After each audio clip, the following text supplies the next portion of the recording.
안녕하십니까, 이진권TV입니다. 논평 시작하겠습니다. 한국 많이 컸죠?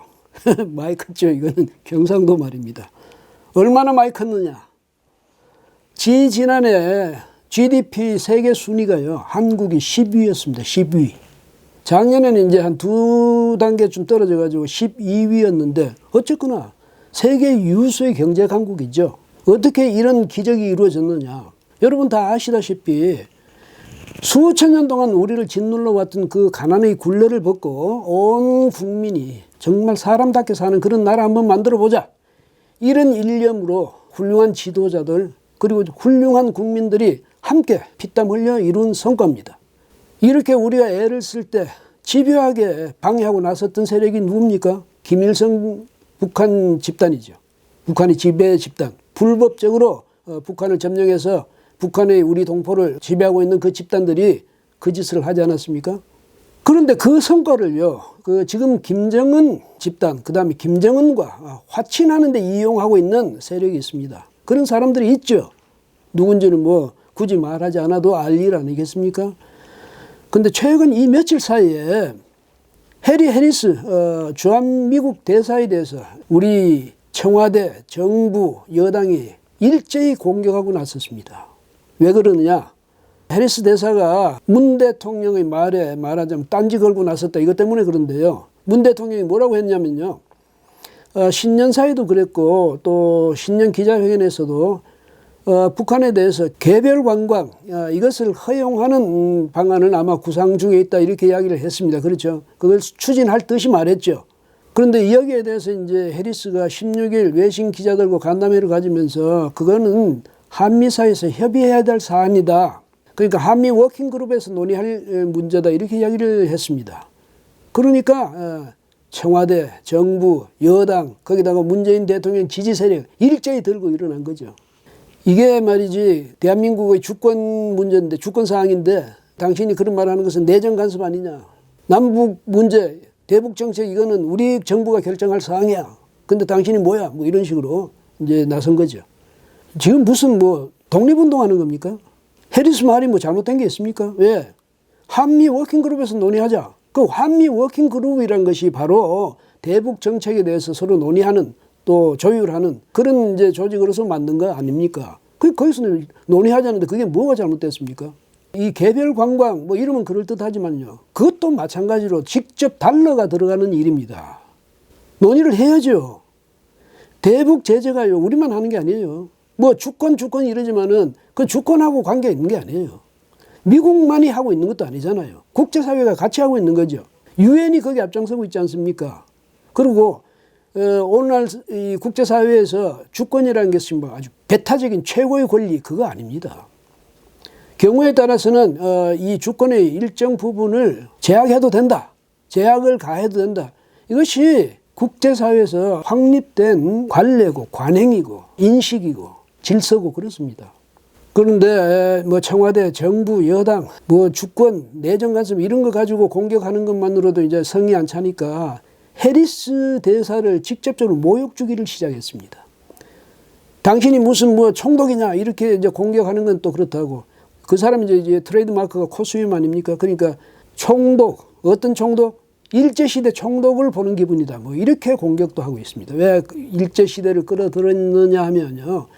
해리스 대사의 그 어머니가 일본 사람이랍니다. 그걸 빗대서 반일 감정을 자극하는 거죠. 우리 국민의 반일 감정. 해리스, 저 사람 자기 어머니 일본 사람이야. 그러니까 저 사람 충분히 미워할 만한 사람이 이런 식으로 비열하죠. 미국은요, 다인종 국가입니다. 거기서 뭐 당신 어머니가 뭐 일본계냐 뭐 한국계냐 그런 거 따지는 데가 아니에요. 해리스 대사는 미국 대사죠. 미국 트럼프 대통령을 대신해서 그 대리인으로 우리나라에 와 있는 사람입니다. 근데 이제 해리스 대사를 모욕 주는 건 바로 트럼프 대통령을 모욕 주는 거나 마찬가지죠. 그러니까 당장 이제 미 국무부 그 모건 오테이거스 대변인이죠. 이 사람이 당장 그 이야기에 대해서 반응을 보이고 나오지 않았습니까? 뭐냐? 마이크 폼페이오 미 국무장관이 해리스 대사에 대해서 큰 신뢰를 보내고 있다 이렇게 이야기했죠. 트럼프 대통령 생각 또 국무장관의 생각 이 해리스 대사의 생각과 같다고 또 강조를 했습니다. 그 우리는 뭐 트럼프한테 직접 공격하기는 좀 부담스러우니까 해리스 대사 정도는 공격해도 된다 이런 생각을 하고 있는지 모르겠어요. 그런 계산을 한지는 모르겠는데 천만의 말씀이죠. 미국 대사가 공격받으면 미국 대통령이 뭐 기분 좋겠습니까? 자기가 바로 공격받는 기분이지.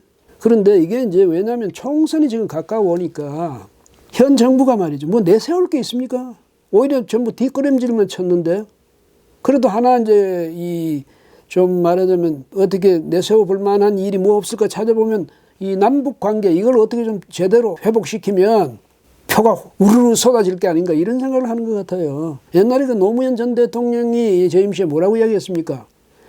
아, 다른 거 다 깽판 쳐도 남북 관계만 잘 되면 된다. 이렇게 이야기했거든요. 그 이제 이 정치적 후배들 아닙니까? 후예들이라고 할 수도 있고 어쨌든 그래서 그 가르침을 지금 실천에 옮기려는 겁니까? 기가 막힐 노릇이죠. 김정은이가 그렇게 모욕적인 말을 쏟아내고 있는데도 문 대통령 얼굴 찡그리기는커녕 아주 웃는 얼굴로 어떻게 하든지 저 북한을 한번 도와보겠다고 별별 꾀를 지금 다 내고 있지 않습니까? 거기에 대해서 이제 미국 측에서 제동을 거는 듯 하니까 그걸 못 견디겠다고 지금 반박하고 있고요. 우리나라 정부, 정권 정말 이해가 잘 안 되는 부분이 뭐냐? 미국에 대해서는 이처럼 예사로 대들면서 중국이나 북한에 대해서는 쩔쩔매고 있거든요. 예컨대 지난해 말이죠. 6월 달에 도널드 트럼프 미국 대통령하고 시진핑 중국 국가 주석이 이제 정상회담을 하지 않았습니까? 자기들끼리 했는데 거기서 시진핑이 뭐라고 했냐? 한국은 실제로 중국의 한 부분이었다. 이런 이야기를 했다고 나중에 트럼프가 이야기했죠. 그렇게 이야기하더라고. 그게 북한만 두고 하는 이야기가 아니라 남북한 모두를 두고 하는 이야기더라. 이런 말도 했고요. 그때 지금의 용감한 미국 비판자들, 청와대, 정부, 여당의 그 아주 뭐 용감한 그 비판자들 중국 보고 뭐라고 한마디 해봤습니까? 참 이해가 안 되는 겁니다.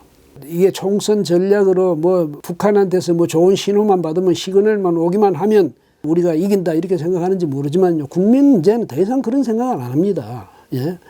그렇게 길을 쓰고 우리를 가로막고 나서고 방해하고 우리를 위협하고 했던 그 북한에 우리가 피땀 흘려 그 노력해서 얻었던 성과에 그동안은 많이 나눠주지 않았습니까? 근데 그걸 왜 더 못 줘서 이렇게 길을 씁니까? 더더구나 모욕적인 말을 들어가면서 말이죠. 제발 좀 정신 차려야 되겠습니다. 그리고 문 대통령하고 그 정부 그 관계자들한테 꼭 물어보고 싶은 게 있는데요. 북한 김정은 집단하고만 친해질 수 있다면 미국과는 등져도 좋다. 이런 무모한 그런 용기 어디서 나온 겁니까? 또 김정은하고만 친해지면 북한 핵무기 위협은 없어지고 우리 국민이 모두 민주당에 표를 몰아줄 것이다. 이런 황당한 계산은 또 어디서 비롯된 겁니까? 참 궁금하거든요. 그래서 그 답변 좀 들어봤으면 좋겠네요. 정신 좀 차리십시오. 예, 오늘은 여기까지 하겠습니다. 고맙습니다.